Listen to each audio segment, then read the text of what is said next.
Hello बच्चों, देखो previous lectures तक हमने क्या कर लिया था, गॉस लॉ को, इलेक्ट्रिक फील्ड को डिस्कस कर लिया था।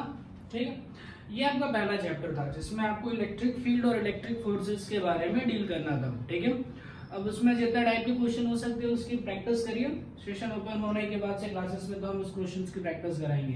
ठीक है, थ्योरेटिकली पहले स्ट्रांग हो जाइए, वीडियोस को बार बार रिपीट कीजिए। एक बार में अगर नहीं समझ में आ रहा है तो इसे कंटिन्यूअस रिपीट करके देखो।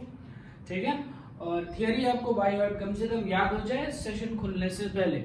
चलिए हम नेक्स्ट स्टार्ट करते हैं। हमारा चैप्टर नंबर 2 है इलेक्ट्रिक पोटेंशियल एंड कैपेसिटेंस।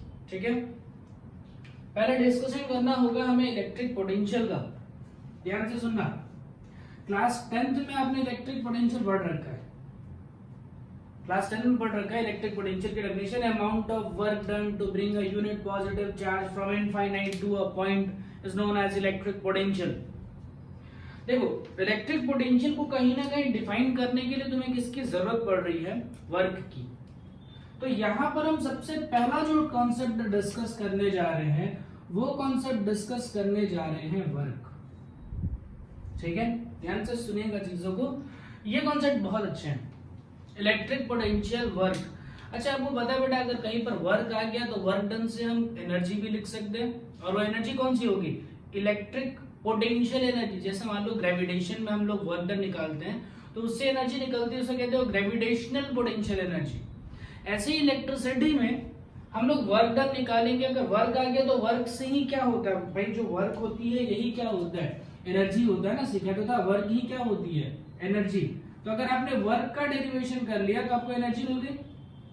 ठीक है, यहां पर कौन सी एनर्जी होगी? इसको पूरा कहोगे इलेक्ट्रिक पोटेंशियल एनर्जी। इसका पूरा नाम होगा इलेक्ट्रिक पोटेंशियल एनर्जी। ठीक है, अब अच्छी बात यह है इसके साथ कि अगर हमने एनर्जी पढ़ ली तो हम आगे की क्वेश्चंस में कहीं ना कहीं एनर्जी कंजर्वेशन लगा सकते हैं। तो जो डिफिकल्ट क्वेश्चंस होंगे उसको काफी सिंप्लीफाई किया जा सकता है अगर हम लोग एनर्जी कंजर्वेशन के रूल्स को यूज कर रहे हैं। ठीक है, तो चलो देखते हैं वर्क क्या होता है और वर्क का डेरिवेशन कैसे करना है, फिर वहां से एनर्जी कैसे लेकर के आएंगे। ठीक है, ये हटा देता हूं। देखिए, वर्क डन का डेरिवेशन अगर करने जाओ तो पहले फॉर्मूला सोचो। Work done is equal to क्या होता है? Force into displacement. Work done is equal to force into displacement, F dot S. छोटे से अगर इंटरवल के लिए देखा जाए तो छोटा सा work done is equal to force into छोटा सा डिस्प्लेसमेंट। ठीक है, यहां वर्क हम किसके लिए कर रहे हैं? यहां पर हम जो वर्क कर रहे हैं वो इन एन इलेक्ट्रिक फील्ड। देखो, इन एन इलेक्ट्रिक फील्ड ये वर्क कर रहे हैं। जैसे देखो क्या होगा, मान लो यहां पर ऐसा पॉजिटिव चार्ज, एक बड़ा सा पॉजिटिव चार्ज मान लो, ऐसे एक बड़ा सा पॉजिटिव चार्ज रखा हुआ है। तो इस पॉजिटिव चार्ज के आसपास क्या होंगी? Electric fields. तो चलो मैं इसमें क्या करता हूं, ऐसे इसकी इलेक्ट्रिक फील्ड दिखाता हूं। ये पॉजिटिव चार्ज से निकलने वाली इलेक्ट्रिक फील्ड्स है। ठीक है, जो भी बन गया खुश रहो उसमें। ओके, अब मान लो, सपोज करो यहां पर एक छोटा सा पॉजिटिव चार्ज है Q। ठीक है, इसको यहां से लेकर के मान लो मैं यहां तक लेके आ रहा हूं। ये जो पॉइंट था ये इसकी इनिशियल पोजीशन थी। ठीक है, और ये जो पॉइंट है ये इसकी फाइनल पोजीशन।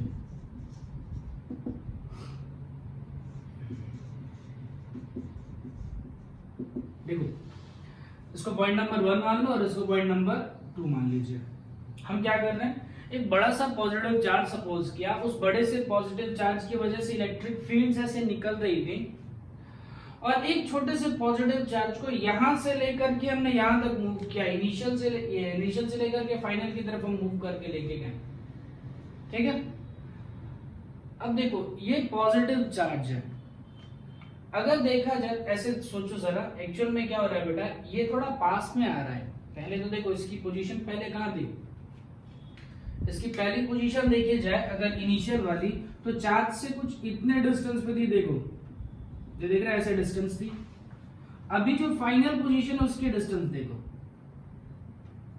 देखा इनिशियल पोजीशन की डिस्टेंस देखो और फाइनल पोजीशन की डिस्टेंस देखो। इसका मतलब आप क्या कर रहे हो, पॉजिटिव चार्ज के पास में आ रहे हो। तो ऑब्वियस है दो पॉजिटिव चार्ज तो अपने आप पास में आएंगे नहीं, तो हमें करना क्या पड़ेगा, हमें फोर्स लगाना पड़ेगा। तो ऐसे सोचो, ध्यान से सुनना इसमें कर क्या रहे। आप इस डायग्राम को और क्लियर समझना चाहते हो तो कुछ ऐसा समझ लीजिए, बड़े से पॉजिटिव चार्ज से निकलने वाली इलेक्ट्रिक फील्ड को ऐसे ले लो, ठीक है, और यहां पर एक छोटा सा पॉजिटिव चार्ज मान करके उस छोटे से पॉजिटिव चार्ज को पॉइंट नंबर 1 से लेकर के पॉइंट नंबर 2 पे मूव करो। देखा, अब क्या इसमें क्या होगा, पॉजिटिव चार्ज को यहां से लेकर के यहां तक मूव किया, मतलब इसको पकड़ा और लाते लाते लाते लाते लाते लाते यहां तक रख दिया, ठीक है। अब यहां तक पहुंचा नहीं है, ठीक। जरा एक्सपीरियंस करो क्या होगा, पॉजिटिव और पॉजिटिव में क्या होना चाहिए, रिपल्शन, यानी इस डायरेक्शन में एक फोर्स होगा और वो फोर्स होगा इलेक्ट्रोस्टैटिक रिपल्शन, ठीक है। अब मुझे इस पॉजिटिव चार्ज को यहां से उठा करके यहां पर रखना है, मतलब मुझे क्या करना पड़ेगा, ऐसे पॉजिटिव चार्ज को पकड़ना पड़ेगा, क्या चल इस तरीके से चलते चलते चलते यहां पहुंचा, मतलब मैं इस डायरेक्शन में एक फोर्स लगा रहा हूं और उस फोर्स को आप नाम दोगे एफ एक्सटर्नल, ठीक है। अच्छा डायग्राम देख के समझ, एक चीज का ध्यान रखिएगा, सुनिए ध्यान से, हम जो डेरिवेशन करने जा रहे हैं बेटा, एक्चुअल में इलेक्ट्रिक पोटेंशियल का डेरिवेशन करने जा रहे हैं। मैंने आपको एक बार और बताया था कि पोटेंशियल एनर्जी का अगर डेरिवेशन करते हैं तो कोशिश ये करते हैं कि उसमें काइनेटिक एनर्जी का कोई टर्म ना आए। पोटेंशियल एनर्जी का अगर डेरिवेशन करो तो उसमें काइनेटिक एनर्जी का कोई टर्म नहीं आना चाहिए। मतलब इस पॉजिटिव चार्ज को स्लोली स्लोली हौले हौले हौले हौले पॉइंट नंबर 1 से उठा करके पॉइंट नंबर 2 तक रखना है, ताकि कोई भी वेलोसिटी एक्वायर ना करे। एक बात का ध्यान रखिएगा, पॉइंट नंबर 1 को उठा करके 2 पे रख रहे हैं, लेकिन ये जो प्रोसेस है, प्रोसेस जो लिख रहे हैं हम, इट इज वेरी स्लो, बहुत स्लो प्रोसेस है, यानी कह सकते हैं वेलोसिटी टेंड्स टू 0, ठीक। उसकी वेलोसिटी नहीं बढ़ेगी, कुछ नहीं होगा, जैसे वैसे ही रहेगा, धीरे धीरे धीरे धीरे हम लेकर के आ रहे हैं, बहुत स्लो, ताकि काइनेटिक एनर्जी का टर्म ना आए। अच्छा अब होगा क्या, इसका मतलब मैं कह सकता हूं कि इसकी वेलोसिटी में अगर कोई चेंज नहीं आ रहा है, जैसे है वैसे ही लेकर के हम आ रहे हैं, मतलब चेंज इन वेलोसिटी 0, तो एक्सेलरेशन जरा बोलना बेटा, एक्सेलरेशन भी कितना हो जाएगा 0, तो नेट फोर्स कितना हो जाएगा 0। सोचो थोड़ा सा, देखो ध्यान से, पॉजिटिव और नेगेटिव चार्जेस थे, प्रोसेस जो है वो बहुत स्लो रखा हमने, बहुत स्लो प्रोसेस रखा, बहुत स्लो प्रोसेस रखा, मतलब चेंज इन वेलोसिटी लगभग 0, तो एक्सेलरेशन देखो, एक्सेलरेशन क्या हो जाएगा v minus you divided by T, change in velocity 0 तो एक्सेलरेशन 0, एक्सेलरेशन 0 तो एफ नेट 0, एफ नेट 0, इसका मतलब क्या, इस बॉडी पे कितने फोर्स लग रहे हैं, 2, एफ एक्सटर्नल और एफ इलेक्ट्रोस्टैटिक रिपल्शन, ये दो फोर्सेस लग रहे हैं, मतलब दोनों फोर्सेस आपस में क्या हो जाएंगे, इक्वल, और साथ में क्या होंगे, अपोजिट। तो फटाफट लिखो, एफ एक्सटर्नल अगर लिखा जाए और एफ इलेक्ट्रोस्टैटिक लिखूं, दोनों फोर्सेस आपस में इक्वल होंगे, लेकिन अगर इसको आप पॉजिटिव ले रहे हो तो इसको क्या लेना पड़ेगा, नेगेटिव। क्या ये बात समझ में आई? अच्छा F कैसे लिखते हैं बेटा, इलेक्ट्रिक फील्ड के टर्म्स में सोचो, क्योंकि आपको यहां से दिया क्या होगा, इलेक्ट्रिक फील्ड, तो F इज इक्वल टू क्या लिखा जा सकता है, Q इंटू E। भाई F इलेक्ट्रोस्टैटिक क्या लिख सकते हो, Q इंटू E, E यहां पर वेक्टर क्वांटिटी है, ठीक है। अच्छा ध्यान से सुनना, चीजों को लिखना भी जरूरी है, ऐसे लिखेंगे आप। Suppose a large positive charge is placed in an space, small test charge is displaced from position 1 to 2 where the process is very slow, so that change in velocity can be neglected and acceleration is 0, so force is 0, net force That simply means F external is equal to F electrostatic, that is F is equal to Q into E। एक negative sign के साथ उसको लिख लिया, ठीक है। चलिए, अच्छा काम कौन कर रहा है भाई? उस चार्ज पार्टिकल को एक जगह से लेकर के आ कौन रहा है? इस जगह से उठाकर के इस जगह कौन लेके आ रहा है? हम लेके आ रहे हैं। यानी अगर मैं लिखना चाहूं work done by external force, ठीक है। अच्छा ये मैं हटा दे रहा हूं, ठीक है। हम लिखने जा रहे हैं work done by external force. देखो क्या क्या चीजें अब ध्यान रखेंगे। वर्क डन तो चलो इक्वल टू होता है फोर्स इनटू डिस्प्लेसमेंट। अगर छोटा सा वर्क लिखा जाए तो छोटा सा डिस्प्लेसमेंट, छोटा सा work done is equal to force into छोटा सा डिस्प्लेसमेंट। ध्यान रहे ये दोनों वेक्टर क्वांटिटीज हैं, लेकिन भाई साहब ध्यान रहे वर्क डन स्केलर क्वांटिटी है, ठीक है, ध्यान रहेगा। चलिए, अगर टोटल वर्क डन लिखना होता तो टोटल वर्क डन आप कैसे लिखना बेटा? Total work done is equal to integration of F dot ds, ठीक है। चलो देखो तो जरा, work done by external force, work done किसकी वजह से निकालना है? एक्सटर्नल फोर्स की वजह से निकालना है। यानी यहां पर फोर्स कौन सा कंसीडर किया जाएगा? एफ एक्सटर्नल कंसीडर किया जाएगा। कुछ दिख रहा है क्या यहाँ पे? देखो तो जरा, एफ एक्सटर्नल की जगह लिखा जा सकता है माइनस क्यू इंटू ई। ध्यान से देखिए, एफ एक्सटर्नल की जगह लिखा जा सकता है माइनस क्यू इंटू ई, यानी ई डॉट डीएस। अच्छा माइनस क्यू तो इंटीग्रेशन से बाहर, तो अंदर बचा ई डॉट डीएस। ये रहा हमारा छोटा सा वर्क डन, छोटा सा क्या कंप्लीट वर्क डन, ठीक है। टॉपिक बहुत सिंपल था। क्या कर रहे थे? एक बड़ा सा पॉजिटिव चार्ज था, उस बड़े से पॉजिटिव चार्ज के पास में एक छोटा सा पॉजिटिव चार्ज हौले हौले हौले हौले ला करके रख रहे थे। पॉइंट नंबर 1 से उठा करके पॉइंट नंबर 2 पे रख के, बहुत स्लो प्रोसेस था। स्लो इसलिए लिया गया ताकि काइनेटिक एनर्जी का कोई टर्म ना क्रिएट हो। उसके बाद देखा कि acceleration 0, net force 0, net force 0 मतलब एक्सटर्नल फोर्स और इलेक्ट्रोस्टैटिक रिपल्शन दोनों इक्वल हो जाएंगे, ठीक है। अब इलेक्ट्रोस्टैटिक रिपल्शन की जगह क्या लिखा जा सकता है? F is equal to Q into E। यहाँ लिख दिया। ये हमारा वर्क डन का छोटा सा नन्हा सा फॉर्मूला रेडी हो गया, ठीक है। ओके, अच्छा चलो इससे रिलेटेड इस पे क्वेश्चन कर लेते हैं। चलिए इस क्वेश्चन को जरा देखते हैं क्या है इस क्वेश्चन में। देखो क्या कह रहा है कि एक रीजन है जहां पर इलेक्ट्रिक फील्ड एग्जिस्ट कर रही है। मान लीजिए हमारा कोऑर्डिनेट सिस्टम, इस कोऑर्डिनेट सिस्टम में एक इलेक्ट्रिक फील्ड है। The value of electric field is 10 to the power 3 into i cap. Obvious है, ये x एक्सिस बेटा, ये y एक्सिस, तो यहां पर होता है i कैप और ये वाला होता है j कैप। यानी आपका जो इलेक्ट्रिक फील्ड है बेटा, वो इलेक्ट्रिक फील्ड इस तरीके से देखा, ऐसे, ठीक। अब एक चार्ज है 1 माइक्रो कूलम का, तो बेटा पहले इसको कूलम में कन्वर्ट कर लो, तो 1 × 10 to the power -6 coulomb, micro coulomb को कूलम में कन्वर्ट कर लिया। उस पॉइंट चार्ज को 1,2 से 3,4 तक लेकर के आ रहे हैं, 1 2 से 3 4 आ रहा है। ओके, मान लीजिए यहाँ पर कोऑर्डिनेट है 1 2, मान लो यहाँ पर कोऑर्डिनेट है 3 4, तो हम उसे क्या कर रहे हैं 1 2 से उठा करके 3 4 पे लाके रख रहे हैं। ध्यान से सुनना, चीजों को कैसे करना है। दो तरीके हैं इसको करने के, इस क्वेश्चन को सॉल्व करने के दो तरीके हैं। पहला जो मेथड है वो है यूजिंग वेक्टर। पहला मेथड और सबसे इजी मेथड है वो है यूजिंग वेक्टर।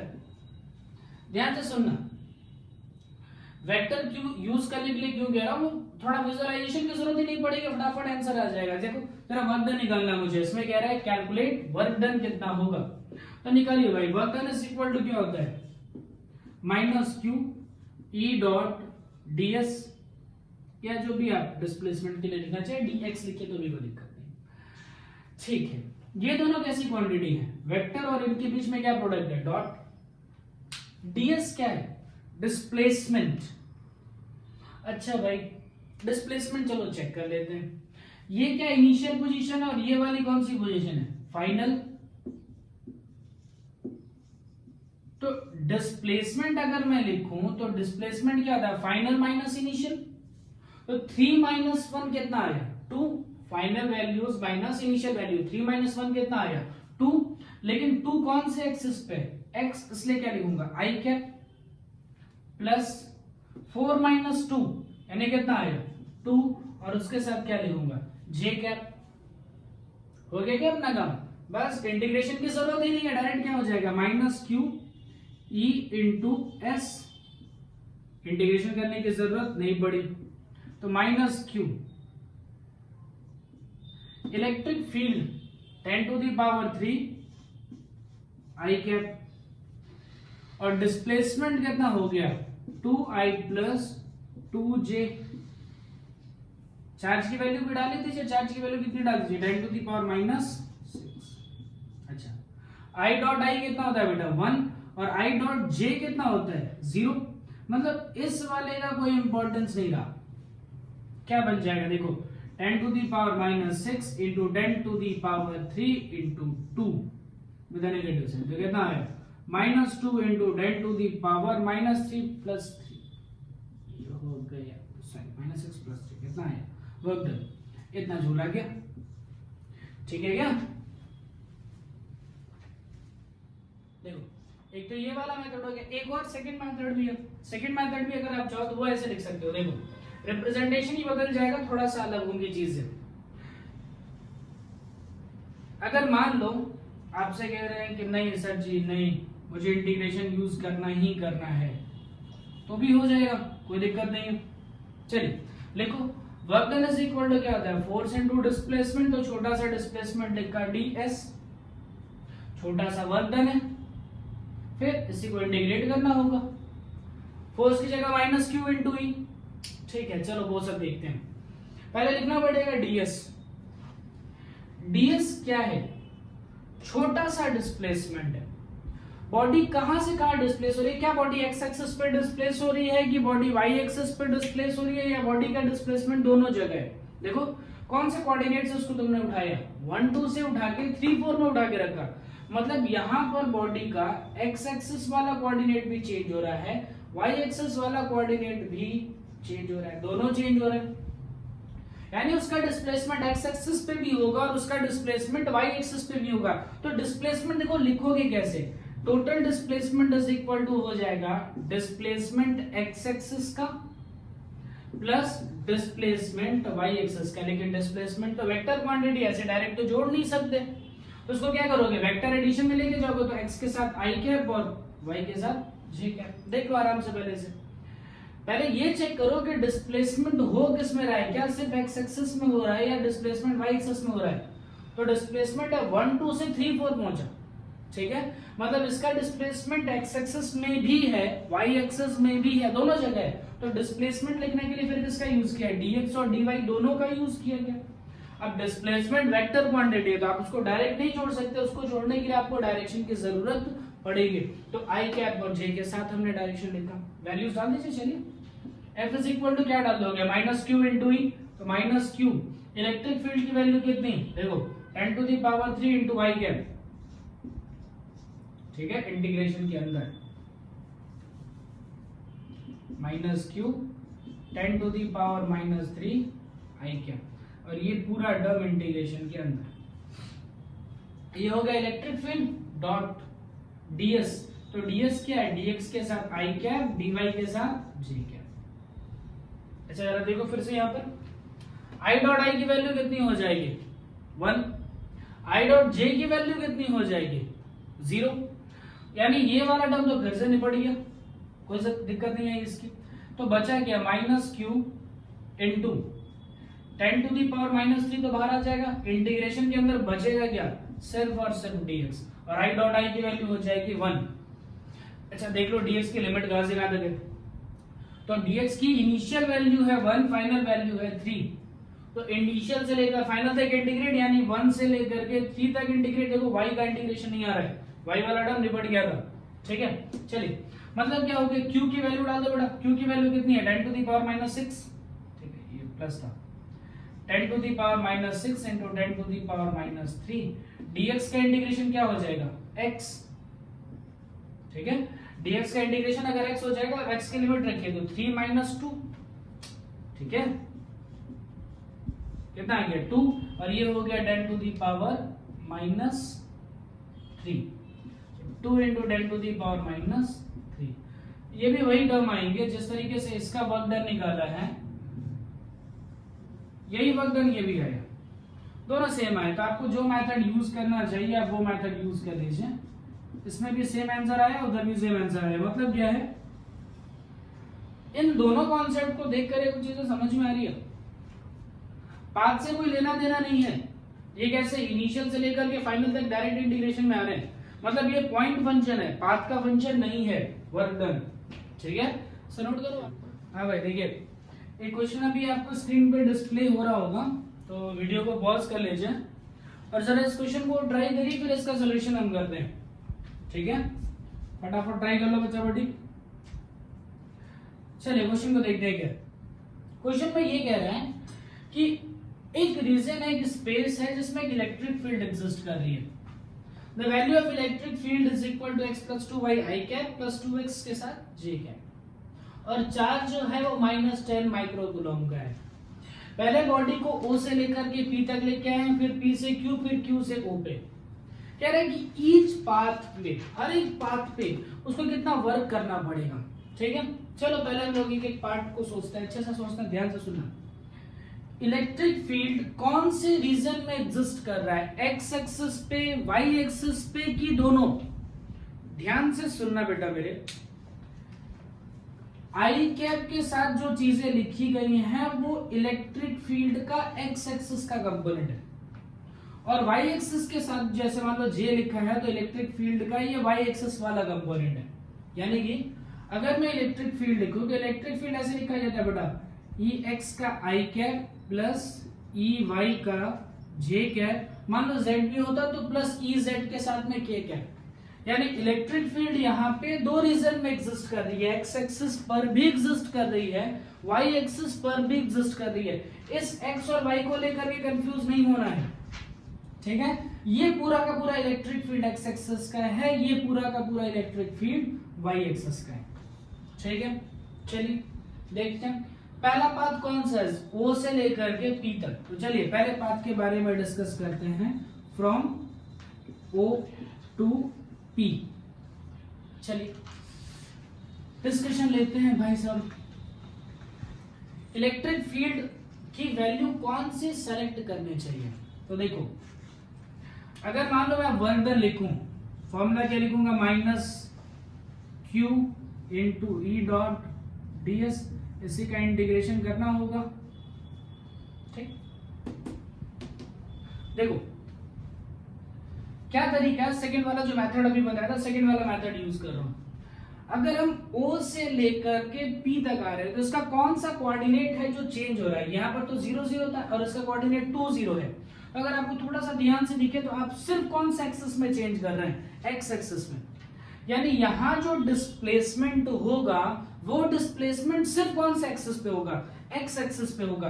यानी यहाँ मैं डिस्प्लेसमेंट लिखने जा रहा हूँ ds is equal to dx के साथ i cap.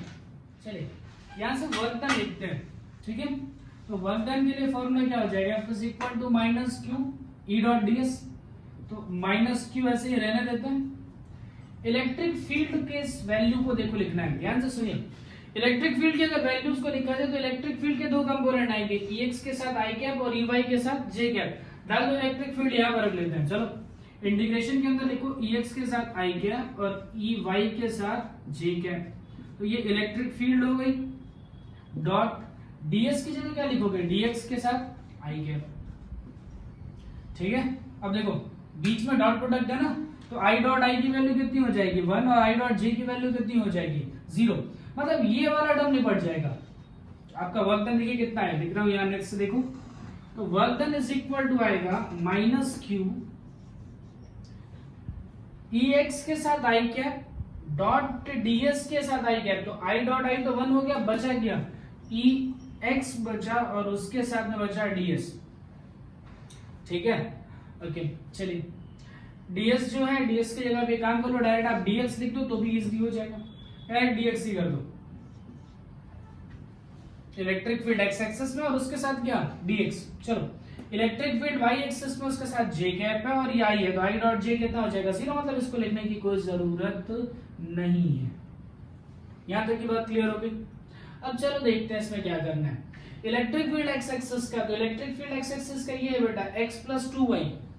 Electric field x axis के लिए हो गया x प्लस 2y, ठीक है, ये इंटीग्रेशन के अंदर इंटू dx।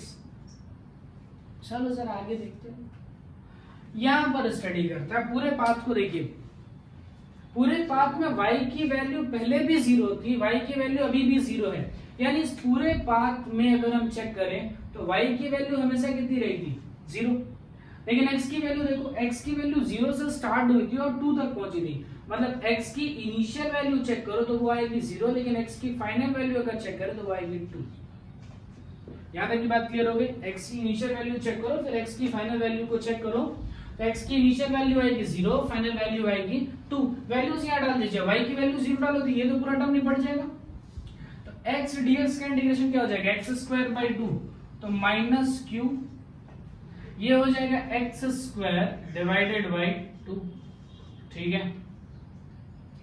लिमिट कहां से कहां तक, तो x की इनिशियल वैल्यू कितनी है 0, फाइनल वैल्यू 2, तो 0 से 2, 0 से, ठीक है। बस वैल्यूज अब डाल दो, q की वैल्यू डालो, q की वैल्यू कितनी है -10 × 10⁻⁶, यानी लिखा जा सकता है, ये माइनस साइन पहले से था, ये माइनस डालोगे तो प्लस हो जाएगा, कितना हो जाएगा 10⁻⁵ डिवाइडेड बाय 2, ये 2 बाहर ले लिया, और x² मतलब 2 का स्क्वायर कितना हो जाएगा 4, तो सॉल्व करने पे आया 2 × 10⁻⁵, वर्क डन है तो वर्क डन की यूनिट क्या आएगी, ठीक है।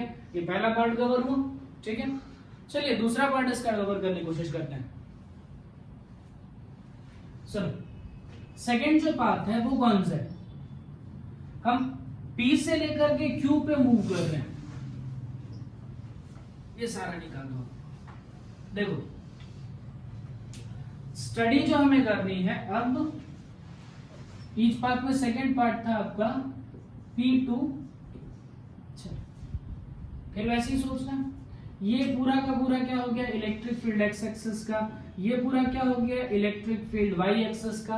अब जरा यहां देखिए, यहां से लेकर के यहां तक जा रहा हूं, x की वैल्यू पहले भी 2 थी, अभी भी 2 है, y की वैल्यू 0 से लेकर के 2 हो गई, यानी डिस्प्लेसमेंट सिर्फ कौन सा एक्सिस पे हो रहा है y एक्सिस पे, यानी अगर हम डिस्प्लेसमेंट लिखेंगे तो वो आएगा dy और उसके साथ में कौन सा j कैप। देखो डिस्प्लेसमेंट सिर्फ कौन सा एक्सिस पे हो रहा है y एक्सिस पे हो रहा है, इसलिए डिस्प्लेसमेंट की जगह लिखेंगे dy सिर्फ y एक्सिस पे और उसके साथ j कैप। चलिए बस अब वर्क डन का फॉर्मूला लिखिए, तो work done is equal to -q e dot ds, integration के अंदर वैल्यू डाल दो फटाफट, तो -q ऐसे छोड़ रहा हूं, इलेक्ट्रिक फील्ड रखो। देखो इलेक्ट्रिक फील्ड क्या लिखोगे, ex के साथ i कैप, ey के साथ j कैप, तो ex के साथ i कैप प्लस ey के साथ j कैप, ठीक है। ds की जगह क्या डालना पड़ेगा, dy के साथ j कैप। देख लो एक बार सारी चीजें देख लो, इसमें किया क्या, इलेक्ट्रिक फील्ड के कितने कंपोनेंट है, 2 कंपोनेंट है, एक्स एक्सिस और वाई एक्सिस, लेकिन डिस्प्लेसमेंट सिर्फ कौन से एक्सिस पे हो रहा है, डिस्प्लेसमेंट अभी सिर्फ वाई एक्सिस पे हो रहा है, इसलिए डिस्प्लेसमेंट की जगह लिखा dy और ऊपर का डायरेक्शन है, मतलब उसके साथ क्या लिखना पड़ेगा j कैप। चलो यहां से आगे सॉल्व करते हैं, इन दोनों के बीच में कौन सा प्रोडक्ट होता है, डॉट प्रोडक्ट। तो देखिए i डॉट j की वैल्यू 0 हो जाएगी, लेकिन j डॉट j की वैल्यू कितनी हो जाएगी 1, तो बचेगा कितना -q, इंटीग्रेशन के अंदर इन दोनों का प्रोडक्ट तो 0, तो बचा गया ey dy, ठीक है। बस अब इसको लिमिट लेकर के इंटीग्रेट करना होगा। चलिए वैल्यू रखते हैं इसकी, चलो इस एक्सिस पे देखते हैं। इस एक्सिस में अगर देखा जाए तो x की वैल्यू हमेशा कितनी रही थी, x की वैल्यू हमेशा रही थी 2, बदली नहीं थी, लेकिन y की वैल्यू क्या रही थी, y की अगर देखा जाए तो y की इनिशियल वैल्यू, y इनिशियल कितना रहा था 0, और y की फाइनल वैल्यू कितनी रही थी 2। लिमिट डालिए, इलेक्ट्रिक फील्ड का एक्स एक्सिस वाला कंपोनेंट तो ये हो गया, वैल्यू यहां लिख देते हैं।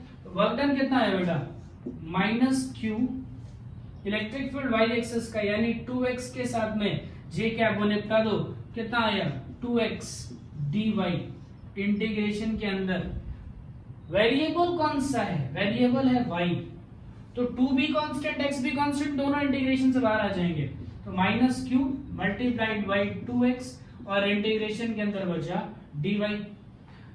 y की लिमिट कहां से कहां तक, 0 से लेकर के 2 तक, 0 से लेकर के 2 तक, ठीक, डाल दो माइनस क्यू इंटू 2, x की वैल्यू कितनी रहती है वैसा पाथ में 2, dy का इंटीग्रेशन करेंगे तो क्या आ जाएगा y की लिमिट रखो, upper limit minus lower limit यानी कि 2 आ जाएगा, वैल्यू रख दीजिए 8 इंटू माइनस साइन है, माइनस साइन कैंसिल हो गया यानी 10 to the power minus 5 joule. ये आपका वर्क डन आ गया सेकंड वाले बात का, ठीक है। चलिए इसका थर्ड पार्ट सॉल्व करते हैं। थर्ड पार्ट में हमें क्या देखना है कि अगर हम पार्टिकल को O से Q से लेकर के O तक लेके आते हैं, मतलब आपकी इनिशियल पोजीशन हो गई Q और वहां से कहां पर लेकर के आना है O पे। चलो अब इसको सोचते हैं, ध्यान से देखना, O से लेकर के P तक स्टडी किया तो सिर्फ x एक्सिस चेंज हुआ, P से लेकर के Q तक की स्टडी किया तो सिर्फ y एक्सिस चेंज हुआ, लेकिन अगर Q से लेकर के O तक की स्टडी करेंगे तो यहाँ पर x एक्सिस और y एक्सिस दोनों चेंज होंगे, ठीक है। यानी अगर यहाँ पर इलेक्ट्रिक फील्ड को रखने की कोशिश करें, इलेक्ट्रिक फील्ड अगर मान लीजिए मैं रखूं, देखो इलेक्ट्रिक फील्ड अगर रखा जाए तो इलेक्ट्रिक फील्ड में आपको इलेक्ट्रिक फील्ड का x एक्सिस वाला कंपोनेंट भी सोचना पड़ेगा और इलेक्ट्रिक फील्ड के y एक्सिस वाला कंपोनेंट को भी सोचना पड़ेगा, ठीक है। अच्छा कुछ बच्चों के दिमाग में आ रहा होगा कि सर ये वेक्टर से क्यों नहीं कर ले रहा है, वेक्टर से तो इजी हो जाएगा। प्रॉब्लम क्या थी, इसके पहले वाला जो हमने क्वेश्चन किया था उसमें इलेक्ट्रिक फील्ड कांस्टेंट था, इलेक्ट्रिक फील्ड कांस्टेंट था तो आराम से वेक्टर से सॉल्व हो गया था, लेकिन यहाँ पर इलेक्ट्रिक फील्ड वेरिएबल है। जब इलेक्ट्रिक फील्ड वेरिएबल है, हर एक पॉइंट पे चेंज हो रहा है, तो ऑब्वियस है आप उसको डायरेक्टली तो सॉल्व नहीं कर सकते, ठीक। चलिए ध्यान देते हैं इसमें आगे। अच्छा मान लो डिस्प्लेसमेंट लिखना है, तो डिस्प्लेसमेंट x एक्सिस का लेंगे, y एक्सिस का लेंगे या दोनों लेना पड़ेगा, तो देखो डिस्प्लेसमेंट में इसमें x भी चेंज हो रहा है, y भी चेंज हो रहा है, तो डिस्प्लेसमेंट दोनों लेना पड़ेगा, यानी dx के साथ i कैप भी लेना पड़ेगा और dy के साथ j कैप भी लेना पड़ेगा। अब वर्क डन लगाइए, तो work done is equal to क्या, minus Q E dot ds, ठीक है। चलो वैल्यू डाल दो, फटाफट वैल्यू डाल दो। इलेक्ट्रिक फील्ड डालो तो x का x के साथ, y का y के साथ, मतलब i डॉट i 1 हो जाएगा, j डॉट j 1 हो जाएगा। वैल्यूज कर दीजिए, ये कितना आ जाएगा माइनस क्यू, इंटीग्रेशन के अंदर बचेगा बेटा e x dx plus e y dy। क्या किया, डॉट प्रोडक्ट निकाला ना, तो डॉट प्रोडक्ट किसका होता है, x के साथ होता है, y का y के साथ होगा, मतलब i कैप का i कैप के साथ, j कैप का j कैप के साथ, i डॉट j की वैल्यू 0, j डॉट i की वैल्यू 0, मतलब ये दोनों टर्म निकल जाते हैं, सीधा सीधा वाला बच जाता है, ठीक। चल वर्क डन लिख रहे हैं। ओके इंटीग्रेशन को डिस्ट्रीब्यूट करो तो इंटीग्रेशन इधर भी आ जाएगा और q जो है ये पूरा इधर मल्टीप्लिकेशन में होगा। देखो इतना मैथमेटिक्स तो आ रहा है ना, ठीक है। चलिए अब यहां से थोड़ी वैल्यू रखनी पड़ेगी, वैल्यू रखते हैं। चलो work done is equal to minus q, electric field के एक्स एक्सिस की वैल्यू कितनी हो जाएगी, x plus 2y, x plus 2y साथ में dx इंटीग्रेशन के अंदर प्लस ey dy, ey की वैल्यू कितनी है 2x dy। अब यहां पर थोड़ा सोचना पड़ेगा, ध्यान से सुनना बेटा इस चीज को अच्छे से। x कांस्टेंट है कि y कांस्टेंट है कि दोनों वेरिएबल है, यहां पर x भी वेरिएबल है और y भी वेरिएबल है। x की इनिशियल वैल्यू देखो तो x की इनिशियल वैल्यू है 2 और x की फाइनल वैल्यू है 0, y की इनिशियल वैल्यू है 2 और y की फाइनल वैल्यू है 0, मतलब x और y दोनों वेरिएबल है। आप डायरेक्ट यहां पर वैल्यूज नहीं रख सकते, ऐसा नहीं कर सकते कि यहाँ पर इंटीग्रेशन, इसके पहले क्या होता था बेटा कि y की वैल्यू कुछ डाल देते थे और वो इंटीग्रेशन से पूरा बाहर आ जाता था, क्योंकि वहां y कांस्टेंट था। इस एक्सिस पे देखा जाए तो x कांस्टेंट था, ऐसे देखा सॉरी इस एक्सिस पे देखा जाए तो y कांस्टेंट था और यहाँ देखा जाए तो x कांस्टेंट था, लेकिन यहाँ पे तो दोनों में से कोई भी कांस्टेंट नहीं है। अब क्या करना पड़ेगा, कहीं ना कहीं आपको यहाँ पे दिख रहा है दो वेरिएबल्स है, x और y दोनों वेरिएबल है, तो y को x के टर्म्स में लिखना पड़ेगा। ठीक है, दो वेरिएबल्स हैं, दो वेरिएबल्स लेकर के इंटीग्रेशन नहीं हो सकता, यहाँ से y को हटाना पड़ेगा। You have to represent y in terms of x, और यहाँ देखो x भी वेरिएबल है लेकिन इसके साथ है dy, here you have to represent x in terms of y। एक काम करो ना, इस लाइन का इक्वेशन लिख लो, इस लाइन का इक्वेशन लिख दो, आपको x और y में रिलेशन निकल जाएगा। देखो जरा इक्वेशन कैसे लिखेंगे बेटा, इक्वेशन लिखने के लिए बताया था ना 2 पॉइंट फॉर्म, y माइनस y1 is equal to slope, slope क्या होता है y2 minus y1 divided by x2 minus x1 into x minus x1। अगर ये चीज नहीं याद है तो 11th वाली वीडियो एक बार देख लीजिए, उसमें ये चीज कराई गई है। ठीक है, स्ट्रेट लाइन इक्वेशन कैसे लिखते हैं। ये वाला पॉइंट हो जाएगा बेटा x1 y1 और ये वाला पॉइंट हो जाएगा x2 y2। x और y की वैल्यू नहीं रखते हैं, ये वेरिएबल्स हैं।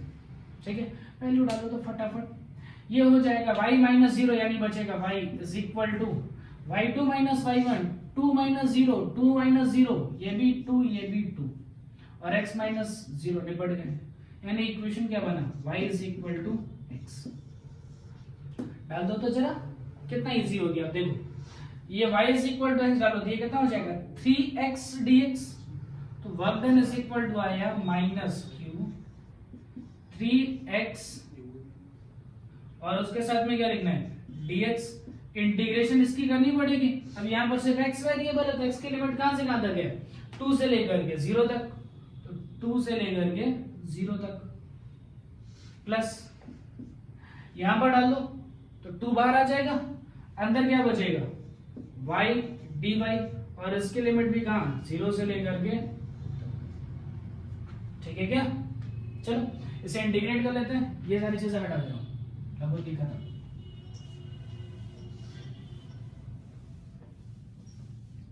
चलो लिखो इसके integrations, work done is equal to हो जाएगा माइनस क्यू, वैल्यू डालो minus 10 to the power minus 5, minus minus plus हो जाएगा 10 टू दी पावर माइनस 5।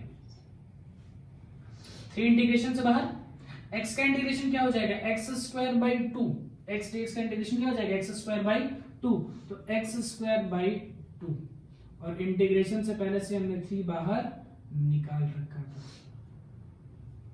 एक काम करो, इसको पूरा ब्रैकेट में रहने दो। ठीक है, लिमिट कहां से कहां तक 2 से लेकर के 0 तक, प्लस यहां से 2 बाहर आ गया था y स्क्वायर बाई 2। अच्छा, y की लिमिट कहां से कहां तक है 2 से 0 ना, y की लिमिट 2 to 0। चलो y स्क्वायर बाई 2, y की लिमिट 2 से लेकर के 0, और यहां से 2 पहले से बाहर निकाल दिया था, सॉल्व कर लेना है। 10 टू दी पावर माइनस 5, ये हो जाएगा बेटा 1.5, 3/2 मतलब क्या हो जाएगा 1.5, x की लिमिट रखो तो 0 माइनस 4, यानी यहां हो जाएगा -4, प्लस ये 2 से ये 2 नहीं बढ़ गया, अपर लिमिट माइनस लोअर लिमिट, तो 0 -4, यहां भी कितना आ जाएगा -4, -4 यहां से बाहर निकाल दो तो -4 इंटू 10 टू दी पावर -5, और ये 1.5 प्लस 1 ये हो जाएगा 2.5, तो ये हो जाएगा 4 into 10 to the power -5 into 2.5, आएगा। ठीक है, इसे सॉल्व करो, 2.5 इंटू 4, 25 इंटू 4 कितना होता है 100, यानी 10.5, ये 10 into 10 to the power minus. ठीक है, कर लो इसे। इसमें जो आपसे सेकंड पार्ट बोला था उसमें कह रहा था कि आप एक काम करिए, टोटल वर्क डन करिए। टोटल वर्क डन मतलब जब O से लेकर के P पहुंचा, फिर P से Q पर गया, फिर Q से वापस 0 पे आ गया, तो टोटल वर्क डन क्या होगा। जरा एक बात बताओ बेटा, डिस्प्लेसमेंट कितना है 0, घूम के वहीं पे आ गया, डिस्प्लेसमेंट कितना होगा 0, वर्क डन कितना आएगा 0। अगर आपको मेरी बातों पर भरोसा नहीं तो आप दूसरा काम भी कर सकते हैं, आप एक काम कर सकते हैं, वर्क डन को ऐड करके देखें, तो वर्क डन O से लेकर के P तक, फिर वर्क डन P से लेकर के Q तक, फिर वर्क डन Q से लेकर के O तक। शायद वर्क डन ओ से लेकर के पी तक का कितना आया था 2 × 10⁻⁵ इसका आया था, ठीक है। इसको सॉल्व करने पे कितना आया था पी से लेकर क्यू तक 8 × 10⁻⁵, और इसको भी सॉल्व किया कितना आया -10 × 10⁻⁵। निपटा के देखो ना 8 + 2 कितना हो जाएगा 10, 10 और -10 कितना हो जाएगा 0, तो नेगेटिव वर्क कितना मतलब जब किसी सिस्टम में मतलब किसी फील्ड में वर्क डन जो है वो पाथ पे डिपेंड ना करे, उसको हम लोग स्पेशल नाम देते थे। उसको क्या कहते थे कंजर्वेटिव फील्ड। जैसे ग्रेविटेशनल फील्ड में भी आपको क्या देखना होता था इनिशियल पॉइंट और फाइनल पॉइंट देखिए और वहां से वर्क डन निकाल दीजिए।